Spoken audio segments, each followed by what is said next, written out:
Boa tarde. Obrigado por terem aceito o nosso convite. Eu, obviamente, gostaria de ter aqui mais alunos, mas sabem que este é o nosso maior espaço. Por isso, houve que tentar perceber quem é que entrava às 2h30, e isto estava marcado para as 2, esta conferência que vou assistir, e nesse contexto tentámos chamar as turmas de secundário, claro, e que se disponibilizassem a vir um pouquinho mais cedo no seu horário e que, obviamente, este remarco, que é o funcionamento da Assembleia da República, basicamente, que o deputado nos vai falar, para que possa realmente daqui surgir, quem sabe, futuros deputados também ficarem interessados. O que é que se faz na Assembleia da República? E a partir deste momento começarem a pensar em termos de objetivos. Começo por apresentar o nosso candidato, que é o deputado Miguel Tiago, que é deputado da bancada do PCP, nesta legislatura e já no legislatura anterior também, anterior da anterior, e o projeto do Parlamento dos Jovens, como sabe, dá-nos esta possibilidade de, dentro do projeto, convidarmos um deputado à escolha da coordenadora do projeto, da bancada que entendermos e da área que entendemos, para na escola poderem falar com os alunos sobre a forma, o modo de funcionamento dos órgãos de soberania, em particular da Assembleia da República. É com essa missão difícil que o deputado Miguel Tiago irá falar convosco. Já sabem que estão é sempre possível questionarem, colocarem as perguntas para entenderem. O que importa é que saiam daqui pelo menos mais esclarecidos e mais motivados para a vida política, a vossa vida política, sabe? Bem, antes de mais, eu acho que isto não é preciso. Obrigado pelo convite, obrigado à coordenadora do projeto aqui na vossa escola e obrigado também, obviamente, a vocês, a todos, por estarem aqui a tirar este pedacinho da tarde para falar de política, que é uma coisa que hoje em dia vai ficando como última preocupação, ou assim pensam vocês, que a política às vezes é a vossa última preocupação, a vossa e não é só dos jovens, é também dos adultos, porque infelizmente vai-se criando uma ideia da política cada vez mais desagradável, em que as pessoas cada vez se revêem menos na política, na vivência política do dia a dia, porque vamos ficando habituados a uma imagem que a política passa, que é basicamente a de uma festa que acontece de 4 em 4 anos para distribuir umas bandeirinhas, os autocolantes e dizer umas mentiras às pessoas, e depois quem enganar melhor as pessoas ganha as eleições e chega lá e faz exatamente o contrário do que andou a prometer durante essa festa das bandeirinhas e dos autocolantes. Infelizmente, nos últimos 30 anos, e vocês não terão essa memória, mas os mais velhos terão, infelizmente nos últimos 30 anos a política foi-se resumindo um pouco a isso, a essa festa, a essa farsa, de durante um período tentar enganar o maior número possível de pessoas e depois durante 4 anos governar nas costas das pessoas e fazer exatamente o contrário do que se prometeu. E nós, é com muito gosto e empenho que me desloco, eu e outros deputados a todo o país para falar com os jovens, precisamente para vencermos essa política, porque essa política é a política que nos tem dado cabo do país, é a política que dá cabo das vossas vidas, que dá cabo das nossas vidas enquanto jovens, que dá cabo das vidas dos nossos pais e que dá essencialmente cabo da vida de quem vive do seu trabalho, não é? Porque quem vive do trabalho dos outros está sempre bem. E nós vemos, o que é certo é que à medida que o país vai ficando e a população do país vai ficando cada vez mais empobrecida, há um conjunto muito reduzido de indivíduos que vai ficando cada vez mais rico e cada vez mais poderoso, nomeadamente os senhores dos bancos, os senhores dos continentes, do Pingo Doce, como nós vemos na televisão por aí fora.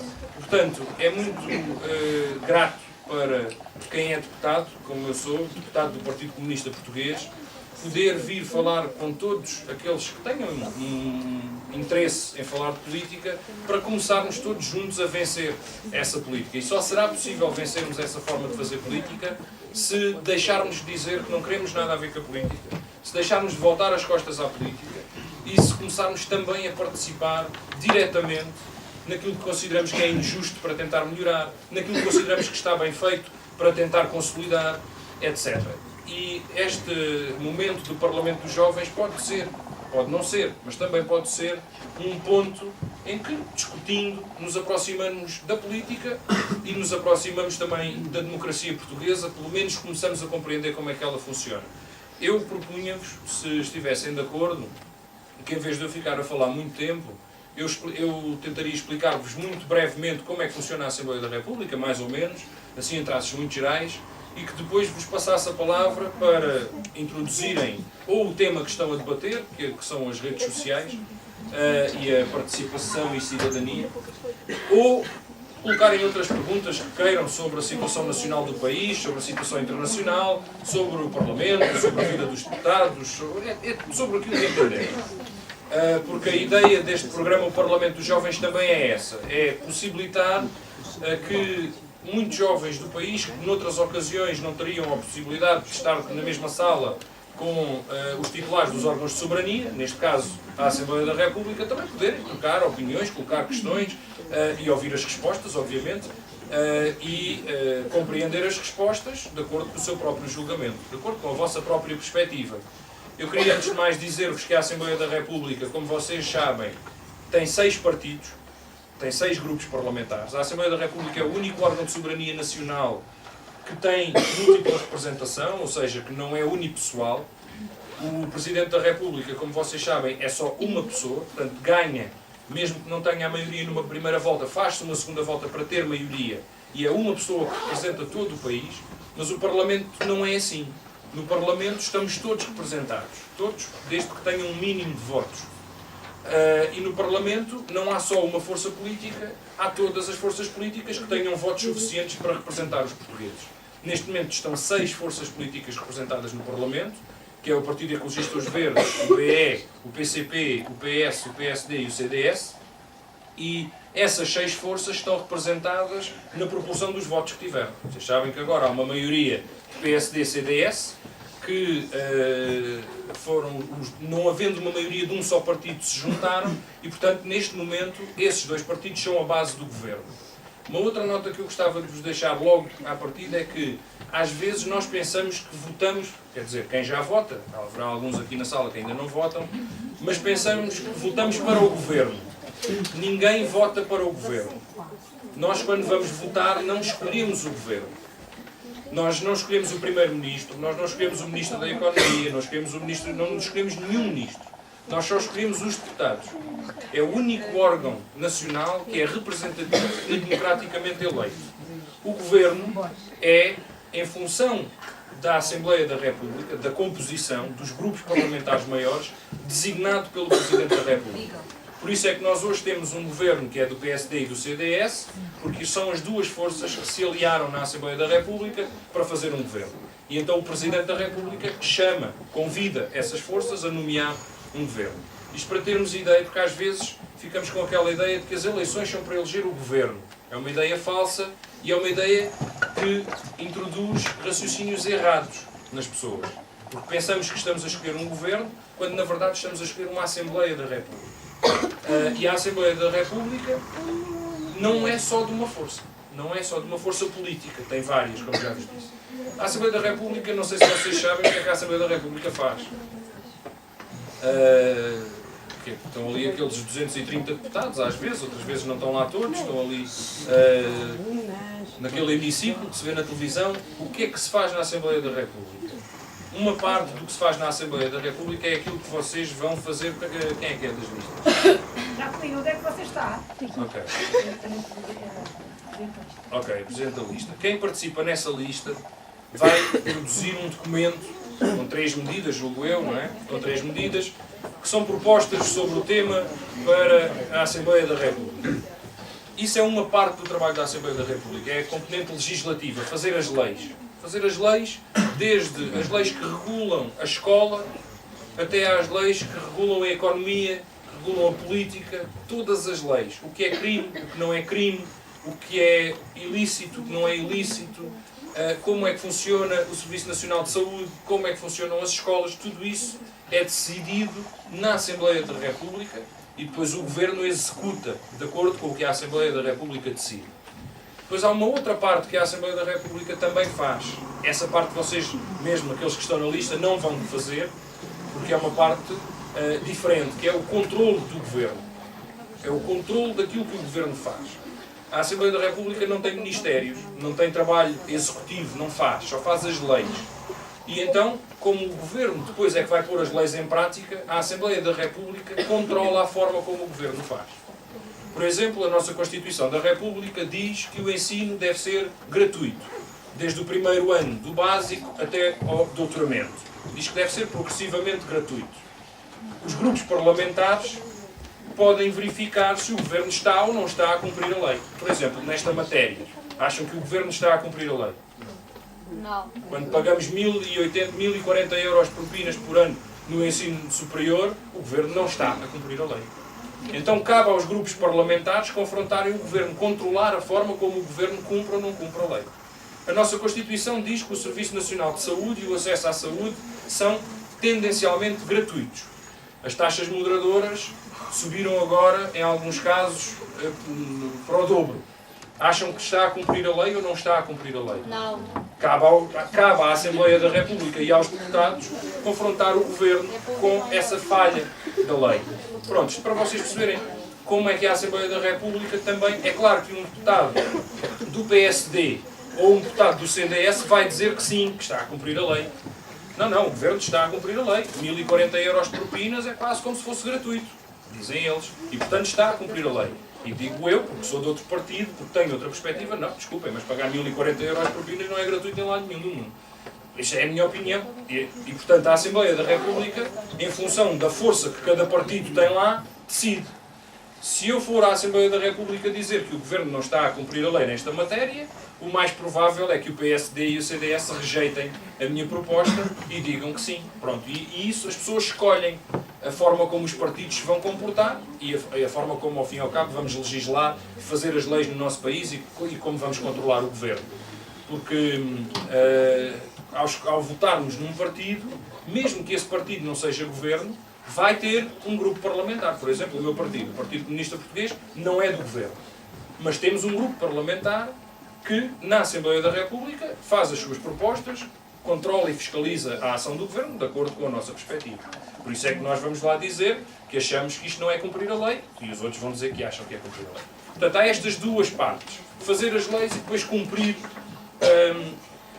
a execução das leis, controlar o Governo no cumprimento das leis. São as duas grandes tarefas da Assembleia da República. Há outras, nomeadamente a eleição do Tribunal Constitucional, a eleição de representantes do país no Conselho da Europa, etc. Mas são tarefas mais pequenas e estas são as duas grandes tarefas. Controlar o Governo, fiscalizar o que o Governo faz e fazer as leis. Como é que se fazem as leis? É o que vocês, principalmente quem está nas listas, vai fazer.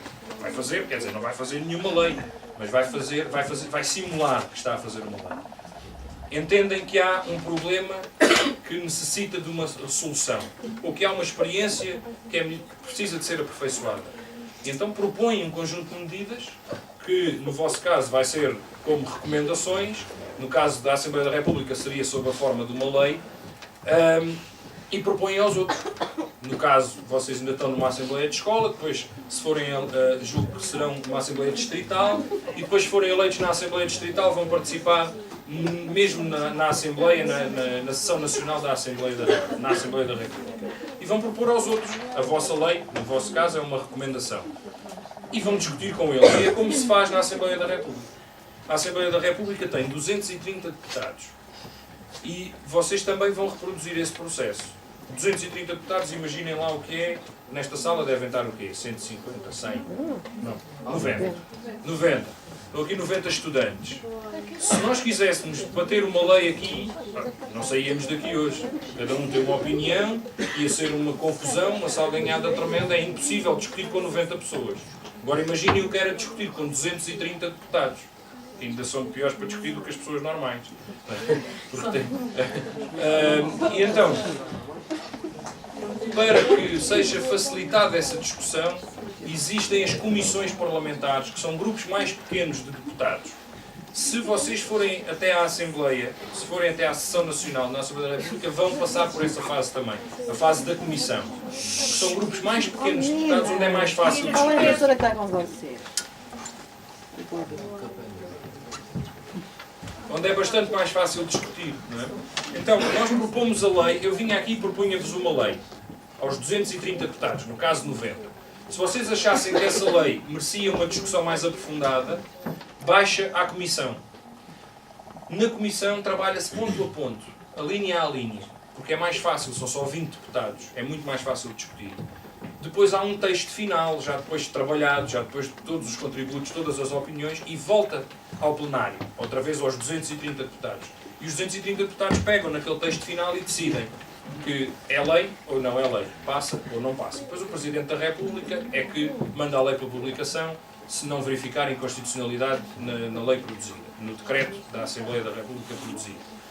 Portanto, este é o processo que, de alguma forma, vocês vão mais ou menos reproduzir. Vão fazer a vossa proposta, vão discuti-lo primeiro com os vossos colegas nas escolas, depois, se forem à Assembleia da República, vão discuti-lo nas comissões. Na Assembleia da República, só para terem ideia, eu sou da Comissão de Educação, Ciência e Cultura e da Comissão que é conhecida como a Comissão da Troika. Não sei se já ouviram falar, é uma comissão... Essa não. Pronto, é uma comissão parlamentar que serve para fiscalizar o pacto da Troika. Este pacto que a gente tem agora aí, esta coisa magnífica que faz com que todos fiquemos mais pobres, todos. E então eu sou da Comissão de Educação, Ciência e Cultura e dessa comissão. Mas há várias comissões. Há a Comissão de Ambiente, há a Comissão de Economia, há a Comissão de Assuntos Europeus, há a Comissão de Negócios Estrangeiros, há a Comissão das Liberdades, Direitos e Garantias. Portanto, há 12 comissões, mais a da Troika, 13, no total, e cada uma especializada nestas matérias que eu vos disse, e há mais comissões. Isto para vocês perceberem que se lá chegar uma lei sobre a educação, essa lei vai ser discutida na Comissão de Educação. Para quê? Para garantir que não se trata tudo com 230 pessoas, tudo ao mesmo tempo, numa manhã. Uma lei pode demorar até 3 meses, 4 meses a ser elaborada na Assembleia da República. Desde o dia em que é a primeira discussão até à votação final, podem passar-se 2, 3 meses para que a lei saia da Assembleia da República. Eu expliquei-vos assim em termos muito genéricos, muito gerais, como é que funciona a Assembleia da República, o que é que os deputados fazem lá dentro da Assembleia da República.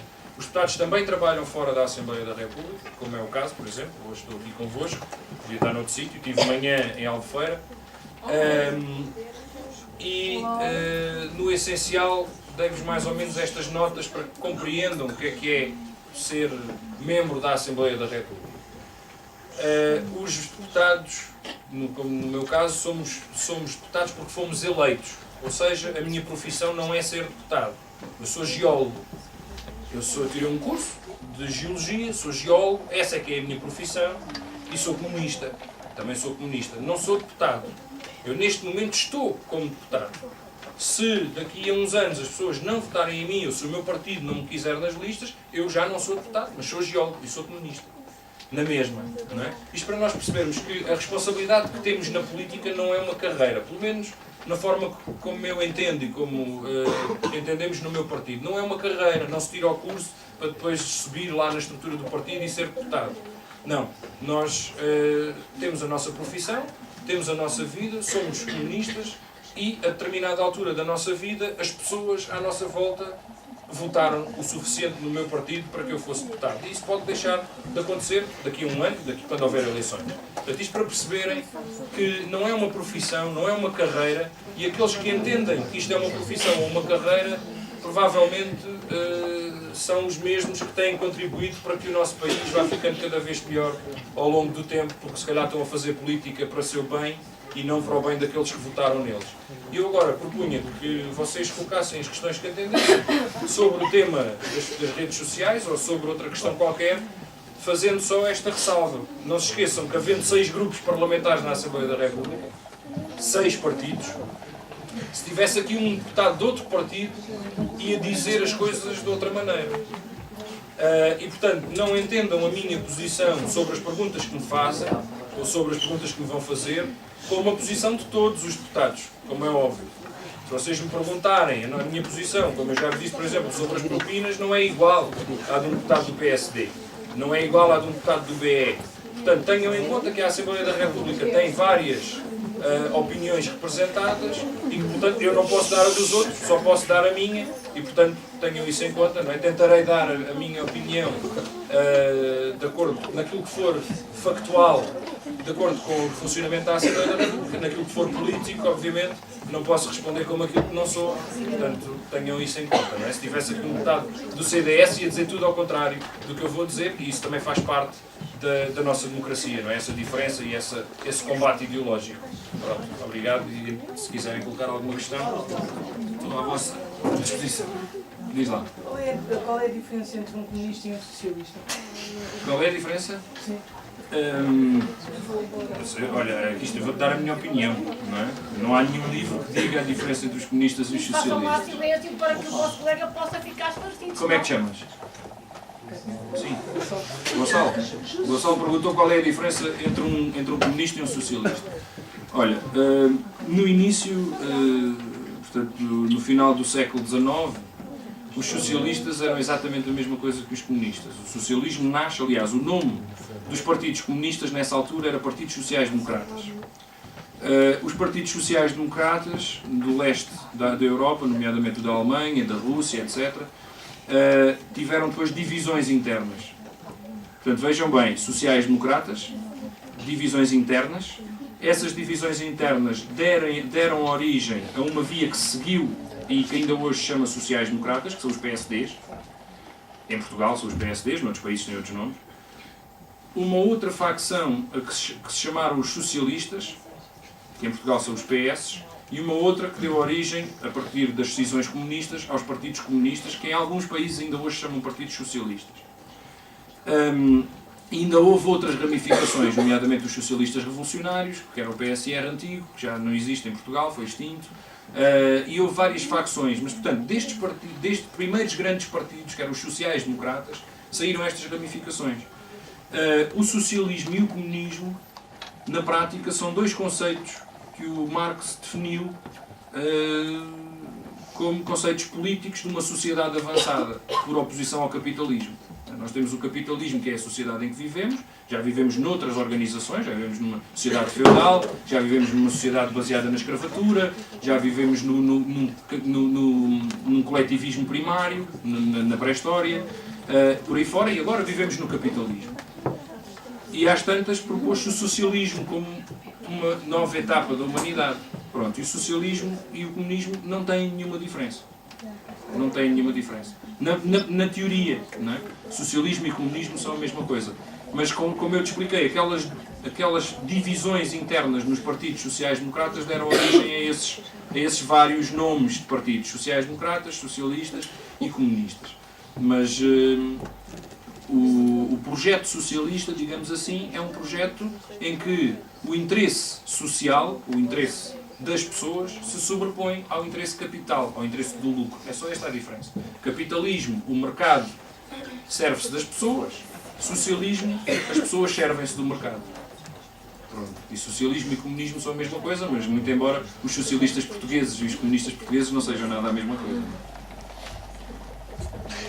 Quem quer colocar mais questões, aproveitem, porque só daqui a um ano talvez é que vão ter a oportunidade de voltar aqui para colocarem. Se chamarem cá, eu vou ter mais.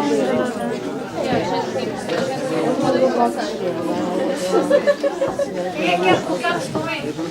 Esta é a oportunidade de dizer.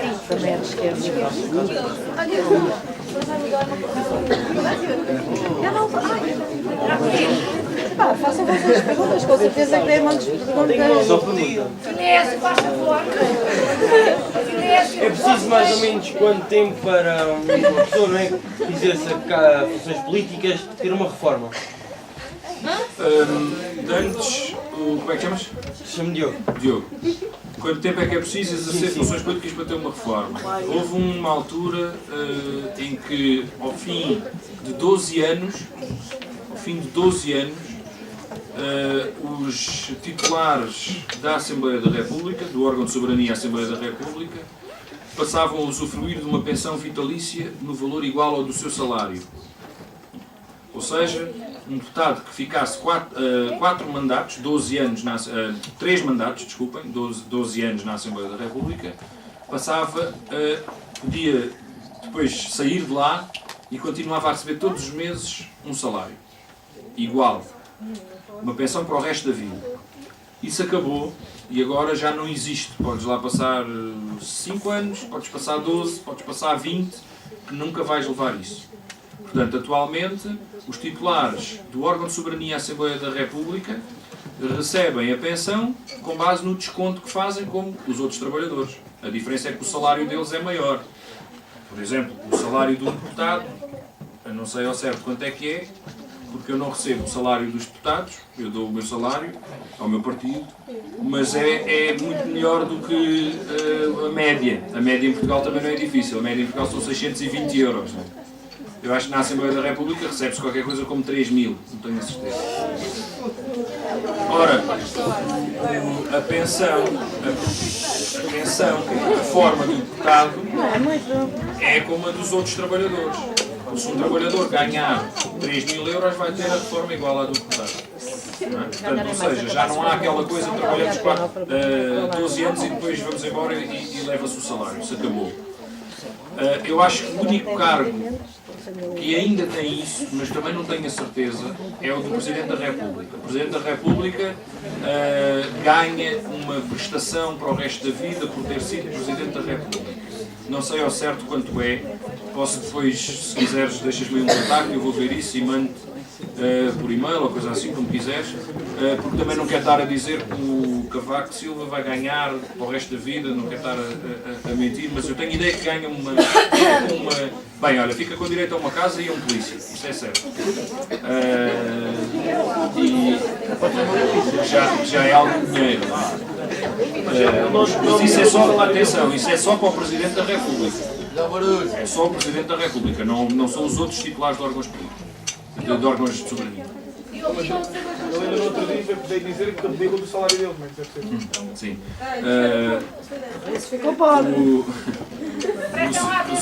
senhor Presidente da República disse que aplicou no salário dele. Que eu julgo que é qualquer coisa, é quase 5.000 euros, tenho ideia. Ele aplicou. É quase. Assim vocês acham que é muito. Não sei ao certo o vencimento. Olha, para mim estava bom, Acho que é titular de quase. cargo público. Não é. Não O é que é que muito. acontece? Em Portugal saiu uma lei. Em Portugal saiu uma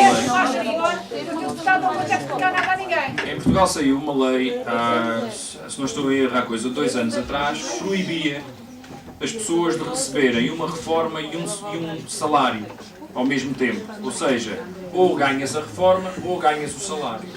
Como a reforma do Sr. Presidente da República é 12.000 euros e o salário era só 5.000, ele preferiu a reforma. Não é normal. É uma altruísta. Foi isso que se passou.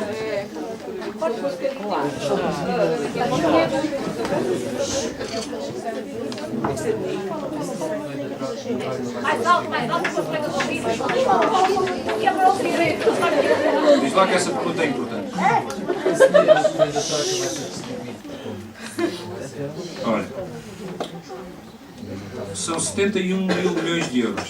Ninguém faz ideia do que isso é, não é? A gente tem 1 milhão, sabe o que é, quanto mais 71 mil milhões. São 71 mil milhões de euros que o país deu à Troika como um empréstimo, não é? Deste dinheiro, a maior parte, infelizmente, 1/3 é para pagar os juros. Repara, este dinheiro é emprestado, não é dado. Não é? Portanto, nós recebemos 71 mil milhões de euros. Vamos ter que pagar 100 mil milhões de euros. Estás a perceber? Porque é cerca de 1/3 em juros. E em comissões, juros, comissões e outros custos associados. Ai, mas que piada vocês acham? Aquilo que vão ter que pagar. São vocês que vão 20 pagar. mil, 20 mil milhões. Portanto, estás a ver, 71 mil milhões vais ter que pagar quase 100 mil milhões. É muito mais do que pediste. É como tu hoje emprestas-me 5 euros, mas eu amanhã tenho que te pagar 7,5. Estás a perceber? É mais ou menos a mesma coisa. Destes 71 mil milhões, olha, 20 mil milhões, 12 mil milhões são já para os bancos. Para os bancos se recapitalizarem. O que é que isto significa? Recapitalizar. Vocês devem ter ouvido isto na televisão. Recapitalização da banca, muita gente não sabe o que é a recapitalização da banca. A recapitalização da banca é uma coisa muito simples. Os bancos, em Portugal, a maior parte dos bancos é privada. Só há um banco público, que é a Caixa Geral de Depósitos. É nosso. É de todos nós. é o único banco público. Todos os outros são bancos privados, ou seja, são de uns tipos, são os acionistas que têm os bancos e gerem os bancos como quiserem. Aquilo é para fazer dinheiro, não é? Estes 12 mil milhões de euros que vão para a banca não podem ir para a Caixa Geral de Depósitos. É proibido. Têm que ir para os bancos privados. Não podem ir para os bancos do Estado. Para recapitalizar. O que é recapitalizar? Para termos um banco, se eu quisesse ter um banco, eu tinha que ter, por exemplo, se eu tiver 1 milhão de clientes e 1 milhão de euros depositados nas contas do banco, eu tenho que lá ter 300 mil euros de certeza. Isto é muito difícil de explicar, porque hoje em dia o dinheiro não existe. Hoje em dia o dinheiro não é material. Ou seja, se tu tiveres 1000 euros no banco, os 1000 euros não estão lá guardados num cofre, estás a perceber? Tens lá 1000 euros, informaticamente estão lá os 1000 euros, mas na verdade os 1000 euros não estão lá. Porquê? Porque assim que tu metes os 1000 euros no banco, o banco vai comprar ações na Madeira, vai comprar ações na África, vai comprar ações na Ásia, com aquele teu dinheiro. Estás a perceber? Ou seja, o banco fica-te a dever aquele dinheiro, mas está a usar aquele dinheiro. O que é que acontece? Os bancos portugueses usaram um bocadinho demais. Usaram um bocadinho demais, não é? E ficaram lá sem dinheiro nenhum. Ou seja, tu tens lá na mesma, a tua conta a dizer que estão lá os 1000 euros, mas não estão. Não está lá nada. Porque eles esbanjaram, compraram coisas que não tinham o valor que eles pensavam que tinham. E como tu ouviste falar, certamente todos ouvimos falar da crise estrutural global que estamos a atravessar. O que é que acontece? Valores que se pensava que as coisas tinham, não tinham. Imagina que tu compras uma casa pensando que a casa vale 1 milhão de euros, mas depois, quando passa a fase especulativa, vais a ver que ele só vale 100 mil euros. Há ali um balúrdio que se perde, dinheiro que desaparece, mas foi para algum lado, ficou nas mãos de alguém. Foi isso que se passou aqui na banca portuguesa. A banca portuguesa esbanjou, gastou e distribuiu o dinheiro pelos seus acionistas.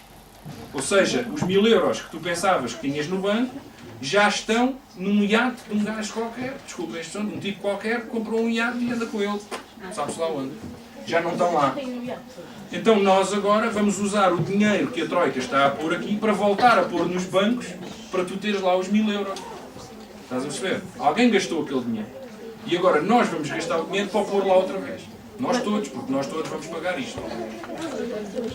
Só no buraco do BPN, que é só um banco, que vocês ouviram falar, do BPN, certamente, já vão 4 mil milhões de euros. 4 mil milhões de euros. Pronto. É claro que isto são números que nós não fazemos ideia o que é que significa. Nós não conseguimos compreender o que é 1 milhão de euros. É mais dinheiro do que nós todos juntos alguma vez vamos ver na vida. Quanto mais 1000 milhões de euros. Mas pronto. E depois há uma parte deste dinheiro que vai para pagar salários e obrigações imediatas do Estado, ou seja, salários da função pública e obrigações imediatas do Estado, que são compras que o Estado português fez a empresas, não é? E que agora não tinha dinheiro para pagar. Imagina, o Estado comprou uma estrada, mandou fazer uma estrada, ou uma escola, e não tinha dinheiro para pagar. Há uma parte deste dinheiro que vai para pagar essas obrigações que o Estado tinha que pagar agora e não tinha dinheiro para pagar. Nomeadamente os salários das pessoas, não é? Os salários de todos os funcionários públicos, desde os polícias aos enfermeiros, professores, tudo. Não havia dinheiro. E, portanto, pediu-se este empréstimo, contra a minha opinião e a opinião do meu partido, e agora vai ser distribuído desta forma. A grande parte deste dinheiro, como tu já viste, vai ser pago em juros e para os bancos. Pronto. Mas podemos ter evitado o empréstimo? Na minha opinião, sim. E de onde é que viria o dinheiro? Na minha opinião, podíamos ter Mas de onde é que viria o dinheiro para pagar os salários e o serviço? Portugal tinha uma dívida a curto prazo. Portugal tinha uma dívida a curto prazo de pouco mais de 5 mil milhões de euros com funcionários públicos e fornecedores. Mensais? Não. 5 mil milhões de euros era a dívida que precisávamos até ao final daquele ano, até 2011, era o que precisávamos para pagar os compromissos até ao final de 2011. Mas os juros estavam, quando se ia aos mercados, os juros estavam altíssimos. A 11. E estes também estão altíssimos. Iam atingir o disparate da Grécia de 100%, que eu acho que já passou o 100%, que é um disparate. A Grécia total. entrou em default, portanto agora já não há juros. Agora é irem lá Agora destruir que... aquilo tudo e trazerem o que conseguirem, inclusive as ilhas e os monumentos. Não é? Mas vamos lá ver. Se havia outra opção onde ir buscar o dinheiro. Em primeiro lugar, nós temos que ver que todo o dinheiro que nós viemos a perder nos últimos anos, porque é que Portugal chegou a esta situação? Mas ninguém é responsabilizado. Não, mas porquê é que Portugal chegou a esta situação? Porque é que nós não temos dinheiro para pagar os salários aos É funcionários? só buracos, porque os gestores é tudo gente incompetente, porque nunca é escolhida a competência, continua sempre pelos partidos. E os competentes, se calhar, estão em casa, ou emigraram. Os competentes tiveram que emigrar. Olha, eu acho que há lá muita gente competente a fazer o dinheirinho deles. Pois, para o Portanto, dinheirinho eles não deles são incompetentes. Eles não são incompetentes. competentíssimos. Aplicam a competência para outros efeitos. Exato. Pronto, mas porquê é que desde os anos 80 até esta data nós acumulámos uma dívida tão grande? Porque nós tínhamos agricultura, tínhamos indústria, tínhamos metalomecânica, tínhamos pescas, tínhamos minas.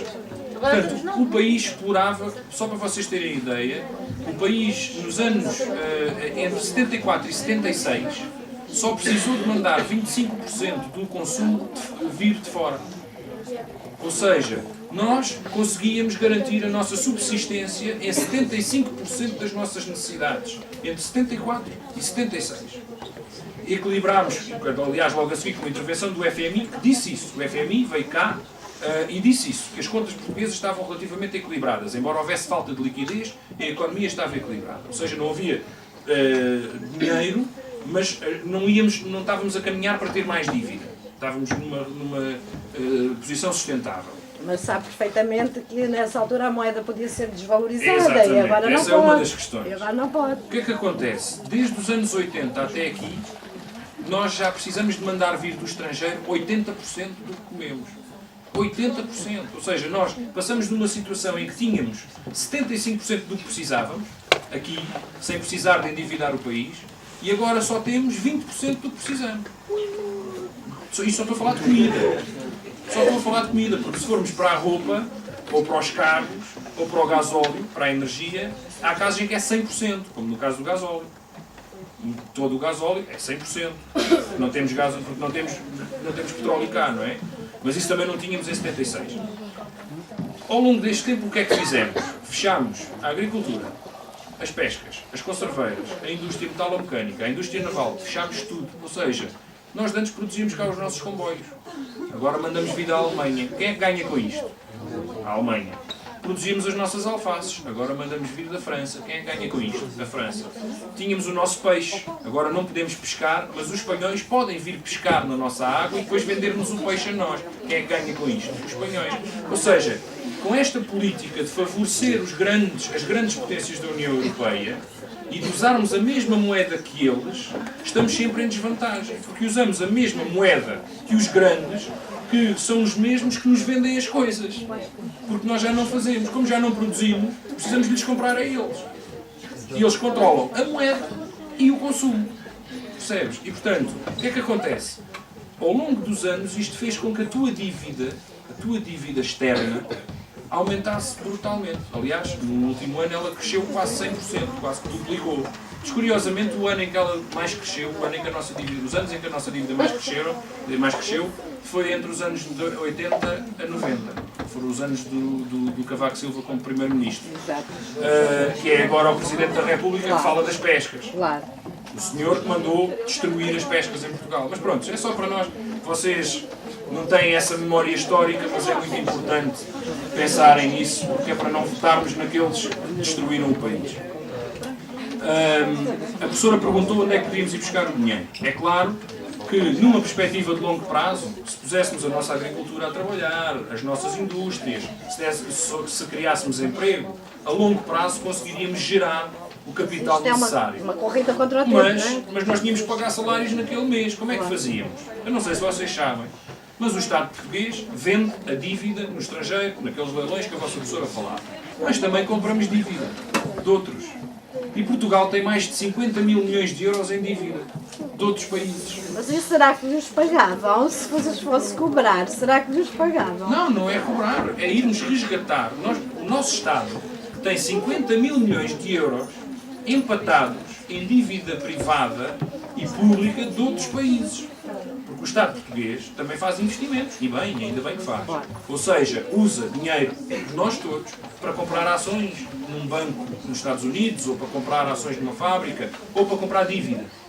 E ainda bem, porque isso são investimentos, ou para comprar ouro, tem reservas de ouro, por exemplo.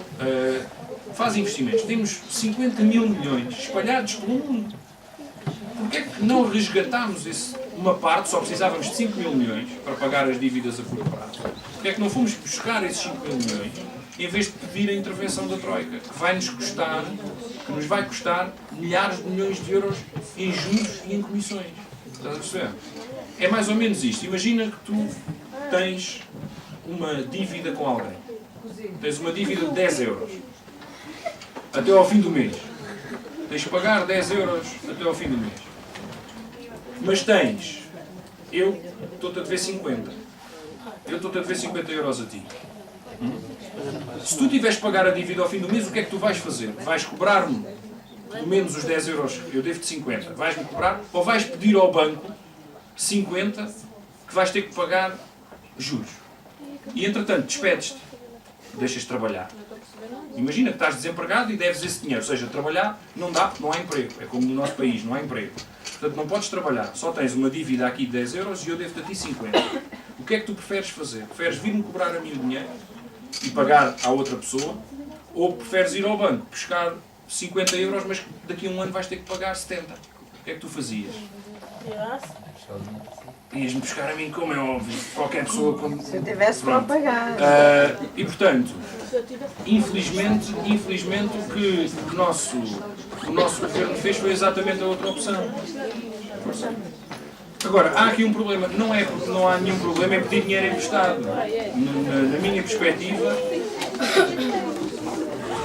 Na minha perspectiva, se for para desenvolver o país, por exemplo, se o Estado português precisasse de dinheiro para melhorar as escolas, para melhorar o Serviço Nacional de Saúde, para garantir melhores salários, para garantir melhores condições de vida às pessoas, eu até nem vejo mal que o Estado se endivide.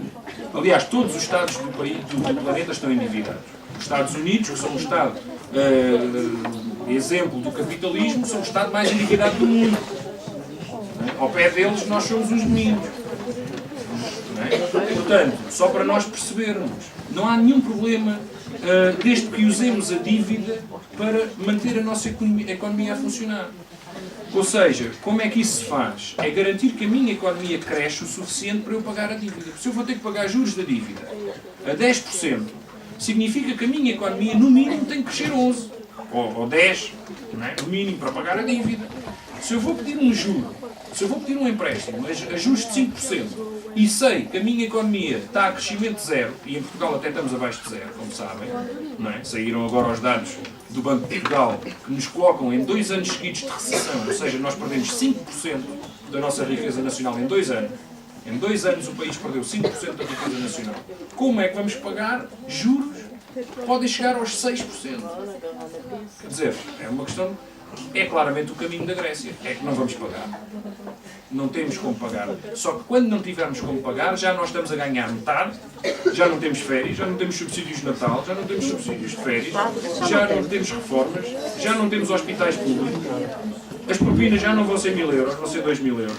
Esta é a perspectiva de quem quer que nós não paguemos a dívida. Estás a perceber?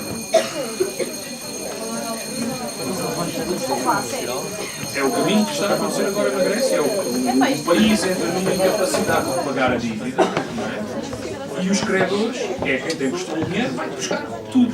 Vai buscar tudo. Não é? Ou seja, a alternativa era negociar um programa de empréstimo orientado para o crescimento e não para o decrescimento. Ou seja, a Troika disse-nos assim: nós só vos emprestamos os 71 milhões se o país entrar em recessão. E o que está lá é isto. Se provocarem uma recessão brutal, nós emprestamos-vos isto. E na minha perspectiva, nós devíamos ter negociado exatamente ao contrário. Nós precisamos de um empréstimo, mas para pôr o nosso país a trabalhar. Ou seja, se este dinheiro vem para cá, não é para entrar nos bancos, nem é para entrar no offshore da Madeira, nem é para entrar no BPN. Não, é para garantir a abertura de fábricas, é para garantir a agricultura, é para garantir o emprego, os salários. Porque só assim é que o país começaria, e se calhar daqui a 10 anos até podíamos pagar a dívida toda. Agora, este programa, que é um programa, quem nos está a emprestar dinheiro neste momento, tem ganhos se nós não pagarmos este O dinheiro. vosso universo é o telemóvel. Quem nos impõe este Há programa, mais este vida pacto para além da do Troika, telemóvel. tem a ganhar se nós não pagarmos a dívida. Porque imagina que quando eu te empresto, quando tu me emprestas 50 euros, dizes assim: se tu não me pagares os 50 euros, eu fico-te com a casa. Tu tens interesse que eu não pague, certo? Melhor para ti, ficas com uma casa. É mais ou menos o que nós estamos aqui a ver. Se nós não pagarmos esta dívida, eles ficam-nos com tudo. Estás a perceber? Aliás, o que é isto de ficarem com a EDP? Não é ficarem-nos com a casa? Ficarem-nos com a Galp? Não é ficarem-nos com a casa? Ficarem-nos com a Caixa Geral de Depósitos? Não é ficarem com a casa? Baixar os salários dos trabalhadores? Baixar para metade das horas extraordinárias? Acabar com o Serviço Nacional de Saúde? Aumentar as taxas moderadoras? Privatizar o ensino? Tudo isto não é ficar com a casa. Portanto, eles têm interesse, de facto, que nós não consigamos pagar esta dívida. Nós é que não temos. Nós é que não temos interesse nenhum. É o capitalismo selvagem no seu esplendor máximo. Mas o capitalismo selvagem é No isto seu mesmo. esplendor Mas máximo. também não existe outro capitalismo, só Mas existe selvagem. e acha que ainda há forma de lutar contra essa entidade que já nem sequer tem nomes, nem tem caras, que é o mercado? Acho. Acho. Claro que acho. Eu Senão acho, já não estava no... eu acho uma coisa tão tenebrosa. Quer dizer, a gente nem sabe quem são. Quem é que está por trás disto tudo? São os donos das multinacionais, são os donos dos bancos, mas não têm nome. É todo um sistema São sem sociedades rosto. anónimas. Sem rosto. Mas deixem-me dizer-vos uma coisa. Se nós imaginem que estamos no dia 23 ou 24 de abril de 1974. Vocês sabem que no dia 25 de abril de 1974 Portugal acordou num mundo diferente. Portugal acordou numa revolução em que passámos de uma ditadura fascista para uma democracia. Mas havia um rosto. O problema é que agora nem há rostos. Se eu vos dissesse no dia 23 de abril que era possível lutar contra o fascismo e 2 dias depois fazer uma democracia, eu quase que aposto que todas as pessoas nesta sala iam dizer: não é possível. O fascismo é muito forte, é muito duro, prende as pessoas, tortura. E o que é certo é que 2 dias depois se venceu o fascismo e se construiu uma democracia. O que é que eu quero dizer com isto? Eu acho que nós conseguimos sempre, aliás, a história da humanidade mostra que a humanidade rompe as condições mais difíceis. Quando os escravos começaram a luta contra a escravatura, deviam-lhes chamar tudo. Vocês são malucos, lutar contra a escravatura. Quer dizer, alguém pensava que era possível vencer a escravatura. A escravatura tinha milénios. Todos os impérios da humanidade, praticamente, até a uma história muito recente, foram construídos com base na escravatura. Desde o Egito, o Império Chinês, a América moderna, construída com base na escravatura, a Europa, construída com base na escravatura, e, no entanto, houve uma luta brutal por todo o mundo que foi vencendo a escravatura e que a venceu inclusivamente nos Estados Unidos. Não assim há tanto tempo quanto se pensa. Não é? Há muito pouco tempo. Que venceu. E hoje é ilegal ter escravos nos Estados Unidos, mas naquela altura era normal. Aliás, nem passava pela cabeça de ninguém não ter escravos. E, portanto, mas o que é certo é que a humanidade demorou milhares de anos, é verdade, a vencer a escravatura, mas venceu. Tal como na Idade Média nunca se esperaria pelo renascentismo. Nunca se pensou que se fosse possível vencer o poderio da Inquisição e da Igreja, e a tortura, e as mortes, e as caças às bruxas, e venceu-se, gradualmente. Porquê? Porque as pessoas tomaram nas suas mãos o seu destino. E eu acho que esse é o nosso papel, nossos jovens de hoje e nosso dos trabalhadores portugueses, é percebermos que do nosso trabalho, do vosso trabalho, hoje estão a estudar, mas aqueles que já trabalham sabem. Aqueles que trabalham sabem, e aqueles que têm pais que trabalham